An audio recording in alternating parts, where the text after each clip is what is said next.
नाशिकच्या पालकमंत्री पदावरून महायुतीमध्ये रस्सीखेच सुरू झाली आहे। नाशिकच्या पालकमंत्री पदावरून महायुतीत एकमत झालेलं नाही आणि त्यामुळे गिरीश महाजन यांची पालकमंत्रीपदी झालेली नियुक्ती तातडीने रद्द करण्यात आली आणि त्यामुळे पालकमंत्री पदाची माळ आता कुणाच्या गळ्यात पडणार हे पुढील काही दिवसांमध्ये स्पष्ट होणार आहे। बघूया त्याबद्दलचा रिपोर्ट। नाशिकचं पालकमंत्रीपद गिरीश महाजनांकडे। भाजपचा पालकमंत्रीपद सोडण्यास नकार। नाशिकच्या पालकमंत्रीपदावरून महायुतीत रस्सीखेच।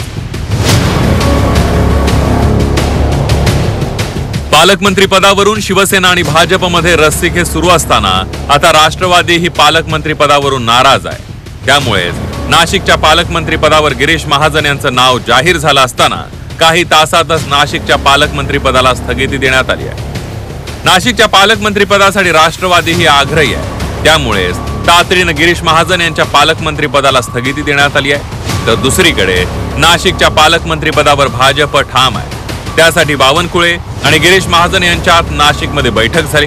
या बैठकीत गिरीश महाजनच नाशिकचे पालकमंत्री असतील यावर एकमत झाल्याची माहिती आहे। बावनकुळे साहेबांची माझी भेट मंत्रालयात झाली, आम्ही इथेही बसलो, पण इथे कुठे पालकमंत्रीचा विषय नाही। संघटनात्मक आमचे सगळे पदाधिकारी महामंत्री बसलेले आहेत, म्हणून मलाही बोलवलेलं होतं उत्तर महाराष्ट्र संदर्भावर चर्चा करायला। परवा अमित भाई येत आहेत नाशिकला, त्र्यंबकेश्वरला, त्या संदर्भामध्ये चर्चा झाली कार्यक्रमाच्या संदर्भात। 2-3 कार्यक्रम आहेत, बाकी काही विषय नाही। पुढील वर्षी नाशिकमध्ये कुंभमेळा आहे। गेल्या वेळी झालेल्या कुंभमेळ्याची जबाबदारी महाजन यांनी चोख पार पाडली होती, त्यामुळे गिरीश महाजन यांना पालकमंत्रीपद द्यावं अशी मागणी मंत्री आणि भाजप प्रदेशाध्यक्ष चंद्रशेखर बावनकुळे यांनी केली आहे। कुंभ 2026 मध्ये मागे गिरीश महाजन साहेबांनी ज्या पद्धतीने कुंभाचं काम केलं, योग्य पद्धतीने कुंभ हाताळला, 2026चा कुंभ समोर आहे। त्यामुळे आमचा मागणी होती एकनाथ शिंदेजी आणि अजितदादांना की कुंभ असल्यामुळं त्यांनी नाशिक जिल्ह्याचं पालकमंत्री व्हावं।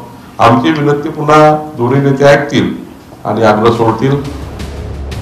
बावनकुळेंनी कुंभमेळ्यासाठी गिरीश महाजनच पालकमंत्री हवे असल्याचं म्हटलंय, तर दुसरीकडे कुंभमेळ्यात मंत्री काय करतात असा सवाल विचारत माणिकराव कोकाटेंनी त्यांचा दावा फेटाळून लावलाय। काय शिस्त कुंभमेळ्यामध्ये काय करतात मंत्री? ते काय ठेका घेतात? काय अधिकारी नेमलेले आमचे गेडाम साहेब आहेत, त्याच्यामध्ये कमिशनर, रेव्हेन्यू कमिशनर आहेत, ते अत्यंत हुशार आणि नावाजलेले अधिकारी आहेत। त्यामुळे तशा प्रकारचा काही प्रकार होणार नाही, होतही नाही। नाशिक जिल्हा मोठा आहे, प्रत्येकाला असं वाटतं की तो जिल्हा आपल्याकडे राहिला तर आपला राजकीय फायदा होईल। महायुतीत मंत्रीपद नंतर खाते वाटप आणि आता पालकमंत्री पदावरून रस्सीखेच सुरू आहे। नाशिकचं पालकमंत्रीपद महायुतीत कळीचा मुद्दा झालाय, त्यामुळे नाशिकचं पालकमंत्रीपद गिरीश महाजनांना मिळणार की राष्ट्रवादीच्या वाट्याला येणार याचा फैसला मुख्यमंत्री दाऊस दौऱ्यावरून आल्यावरच होणार आहे। योगेश खळेसह ब्युरो रिपोर्ट, झी24 तास, मुंबई।